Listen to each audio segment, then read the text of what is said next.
With a deal reached with Mexico, the focus now shifts to stalled trade talks with China. Joining me now is John Bussey. He's the associate editor for the Wall Street Journal and a Fox News contributor. Hey, John, but let's stick with Mexico first, if we could, okay? Yes. Is the Mexico deal a win for President Trump? Well, it certainly takes the temper out of the discussions he's been having with Mexico. And it looks like he's getting something out of it. The fact that the people who are crossing the border in the United States are going to be repatriated to at least Mexico, if not their home country, at least temporarily. I mean, the details of this, we're going to have to see how they play out. Yeah. They're not permanently in Mexico. Mexico can't handle that influx. There's going to be probably a problem along Mexico's northern border because a lot of these migrants are coming back into communities there, and the communities may not want them, either. So a lot of the details haven't been worked out. Mexico is going to get an accelerated package of investment meant in part to help Mexico and countries in Central America through the difficulties that they're in. Investment that is meant to create job opportunities, but also to simply alleviate some of the problems in the region.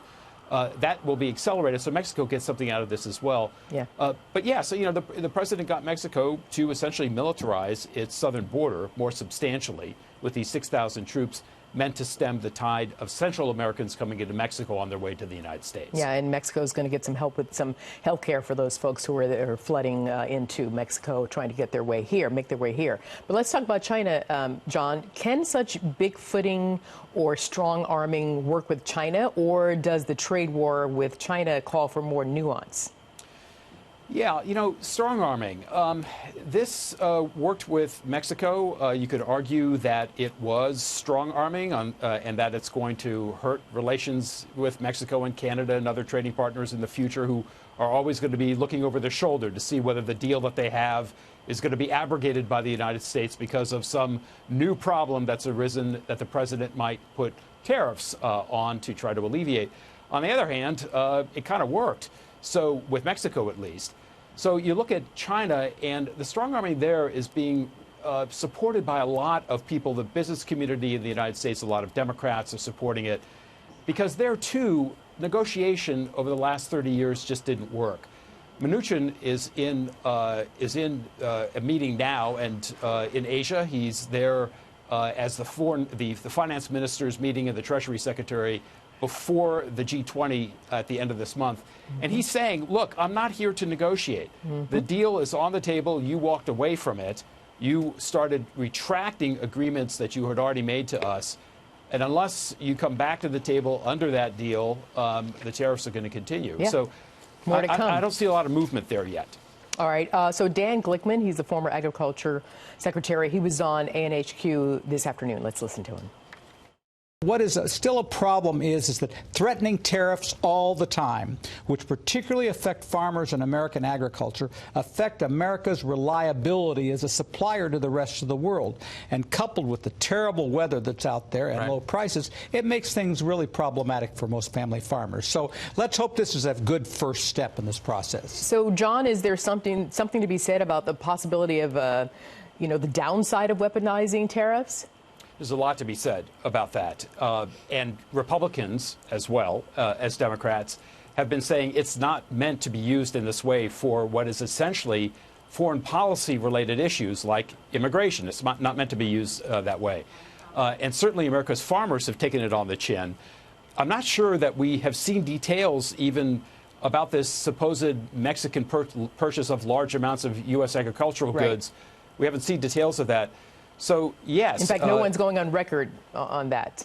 Yeah, that's correct. Information doled out by the president. I think that the president's trying to say to the farmers, hey, I did something for you in Mexico. We haven't seen what he did for them in Mexico, if anything, because they have been the ones that have been suffering among the most in U.S. industries. So, yeah, there's a problem with weaponizing tariffs. On the other hand, you look at the long negotiations with China and how they did not reach the type of accords that Democratic and Republican administrations wanted. And that now, at least, there's some pretty serious negotiations happening under the threat of tariffs.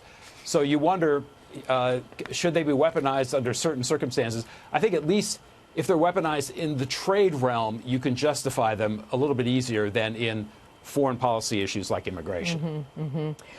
So then we've got the G20 summit happening Osaka, Japan, June 28th, June 29th. President Xi and President Trump, they're going to meet for the first time face-to-face since all this started kicking off at that summit. So do we expect positive results, John? And also, what might other world leaders there, be looking at, saying amongst themselves and observing? Yes, other world leaders are going to be saying two things. One is, please reach a settlement. There are already indications that global growth is slowing. This is complicating that and making it worse, the trade frictions between the United States and China. On the other hand, there are a lot of allies who say the time has come for some type of action that's needed against China. And so we may not be voicing our support of the United States quite as vociferously as the U.S. wishes, but we're behind them. Yeah, but that's what I was going to ask. I mean, there's their chance. There's President Trump over there face-to-face with President Xi saying, look, guy, get this together or else. More tariffs to come. Why don't these other world leaders who are sort of amongst themselves talking in the background, why don't they get in there and lock arms with the president and say, yeah, we stand by you on this? Because they may not like the exact tactics of the president. They may not like the president. They may not like his other policies. They may not like the fact that he's pulled out of the Paris Climate Accord. They may have their own domestic politics to be concerned about. But the EU, our allies in general around the world, have felt the same pain that the United States has in dealing with China. Their theft of intellectual property, their incredible subsidization of their own industries, who then become global competitors against the United States and EU allies. So they're not going to not benefit from what the United States is doing with China. So I think that there's some support there. The question is, what's going to happen at the G20, if anything? The relationship between Xi and Trump is brand new. We're probably going to hear more before the G20 about what might happen at the G20 from the Sherpas, the people who are trying to execute the deal, than we will at the G20 itself. But so far, we haven't heard much at all.